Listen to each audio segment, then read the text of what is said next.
conteúdo que vamos abordar hoje é sobre assistência ao RN ou assistência ao recém-nascido. Quais são os cuidados com o RN na hora do nascimento? Quais são as diretrizes nacionais de assistência ao parto normal? Qual assistência imediata ao parto? Essas e outras perguntas vou responder para vocês aqui nesta videoaula. Se você ainda não é inscrito em nosso canal, convido a você a se inscrever. Basta você apertar no botãozinho aqui embaixo onde está escrito inscreva-se e ative o sino para você receber notificação toda vez que a gente postar um vídeo novo. De acordo com as diretrizes nacionais de 2017, a assistência ao RN deve ser realizada por profissionais capacitados. No caso do médico, preferencialmente tem que ser um pediatra ou um neonatologista. E no caso de profissionais de enfermagem, preferencialmente tem que ser enfermeiro obstetra, ou obstetriz ou neonatal. Esta assistência ao recém-nascido deve ser realizada desde o período imediato anterior ao parto até que o RN seja encaminhado ao alojamento conjunto com sua mãe e também à unidade neonatal. No caso de nascimento no quarto de pré-parto, parto ou puerpério, seja mantido junto com sua mãe, assim o RN, sob supervisão da própria equipe de profissionais responsável pelo pré-parto e parto. No caso dos cuidados imediatos, especialmente nas primeiras 2 horas de vida do RN, tem o objetivo assim de manter a sua integridade ao nascer e também a sua adaptação ao meio extrauterino. Para isso, por meio de políticas públicas, o Brasil promove ações com finalidade de melhorar de forma contínua a assistência prestada ao recém-nascido para reduzir assim o elevado índice de mortalidade neonatal.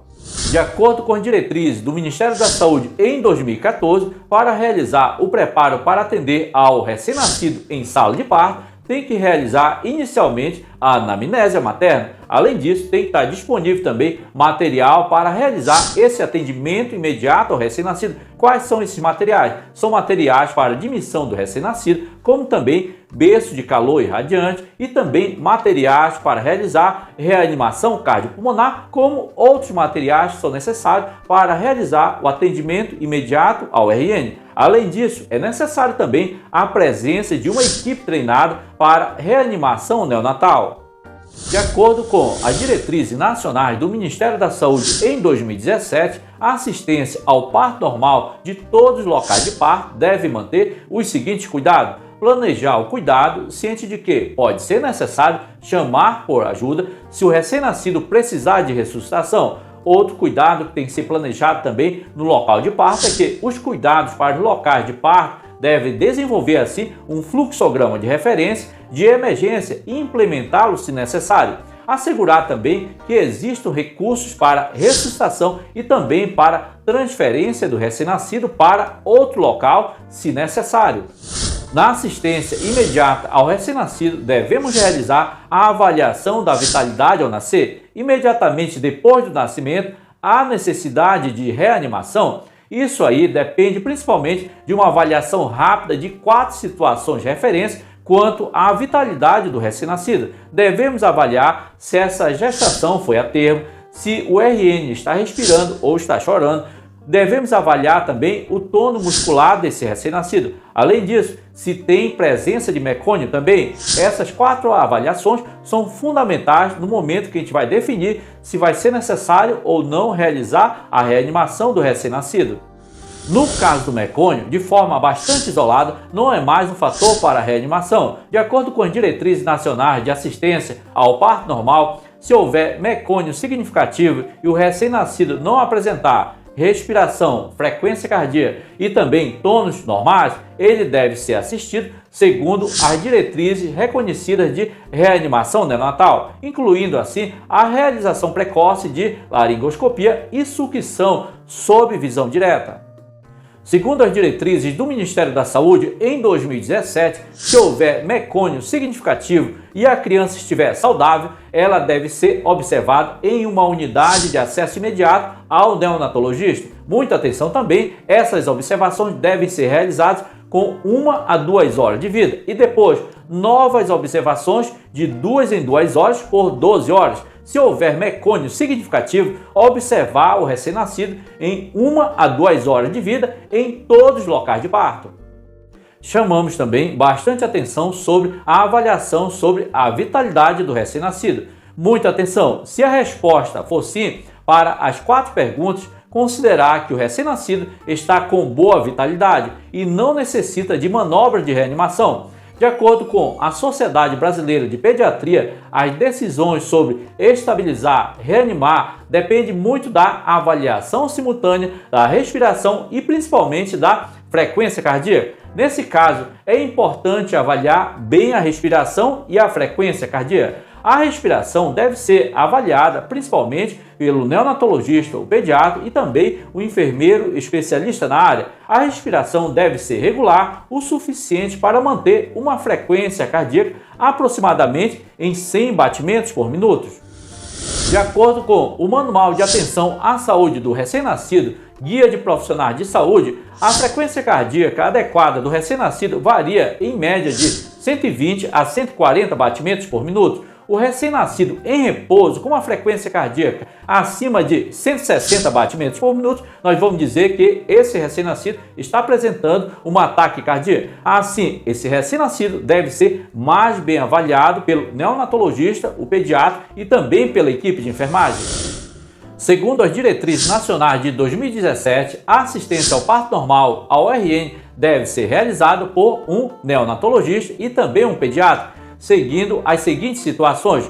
Se a frequência respiratória do recém-nascido está acima de 60 batimentos por minuto, chama bastante atenção, porque essa frequência respiratória está bastante elevada. Avaliar também se o recém-nascido está apresentando gemido. Outra avaliação que chama bastante atenção: o recém-nascido não tem que vir a apresentar gemido após o nascimento. Avaliar também a frequência cardíaca do recém-nascido. Se a frequência cardíaca está abaixo de 100 batimentos por minuto, ele está apresentando uma bradicardia. Se essa frequência cardíaca está acima de 160 batimentos por minuto, esse recém-nascido está apresentando uma taquicardia. Avaliar também a temperatura corporal do recém-nascido.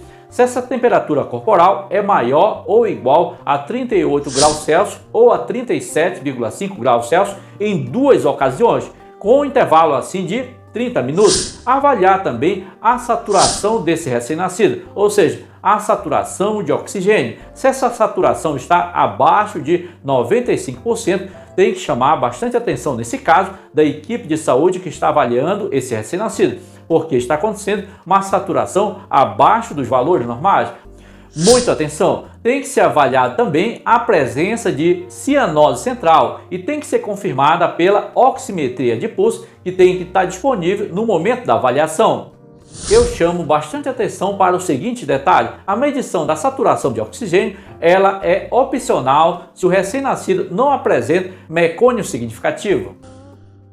Os objetivos da assistência imediata ao recém-nascido, como no caso, promover e manter o equilíbrio orgânico, prevenir de infecção, estabelecer a permeabilidade das vias aéreas superiores, mas não aspirar de rotina. Além disso, outros objetivos da assistência imediata ao recém-nascido são manter a temperatura corporal do recém-nascido, secar e aquecer o recém-nascido e garantir a temperatura ambiente na sala de parto entre 23 e 26 graus Celsius. Além disso, estimular o contato pele a pele imediato da mãe com a criança logo após o nascimento.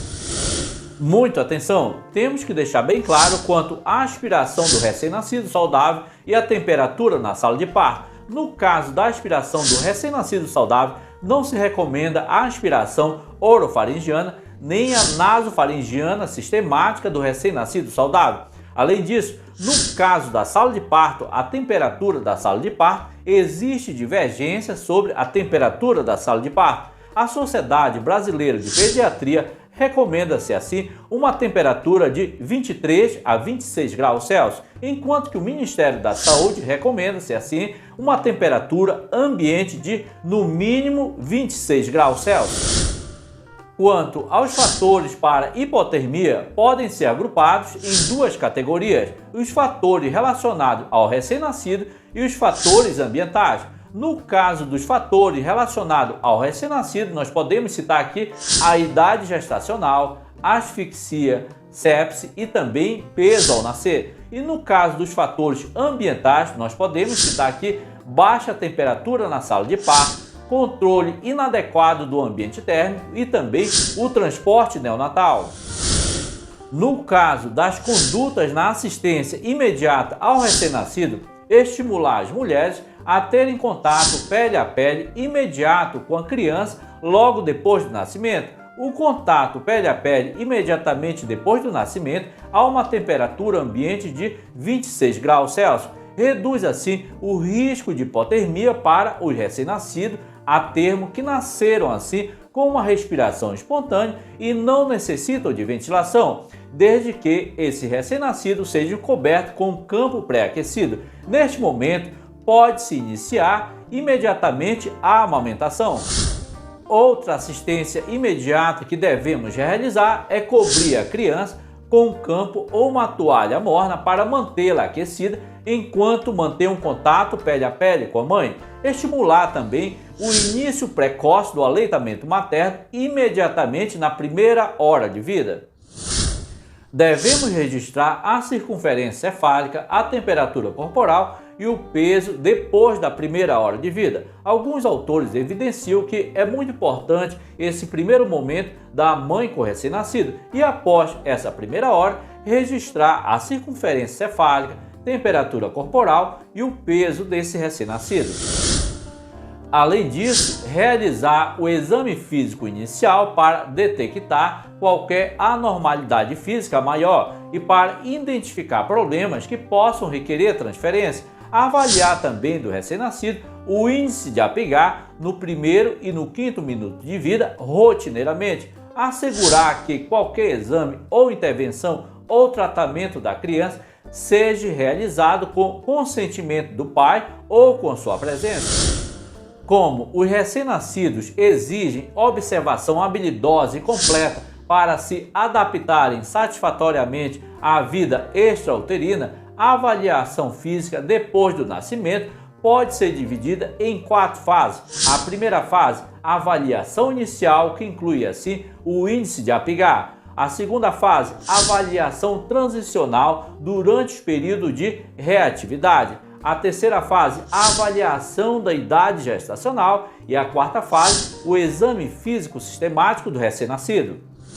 Outras condutas na assistência imediata ao recém-nascido são pinçamento e secção do cordão umbilical, a administração da vitamina K, a profilaxia de oftalmia neonatal tem que ser realizada, identificação do recém-nascido também tem que ser realizada, a determinação de medidas antropométricas depois da primeira hora do nascimento. Se você está chegando agora nesse canal e gosta desse tipo de conteúdo e você ainda não é inscrito, convido você a se inscrever. Só basta você apertar no botãozinho vermelho aqui onde está escrito inscreva-se, ative o sino para você receber notificação toda vez que a gente postar um vídeo novo, dê um like. Ficamos por aqui, até o próximo vídeo e fique com Deus.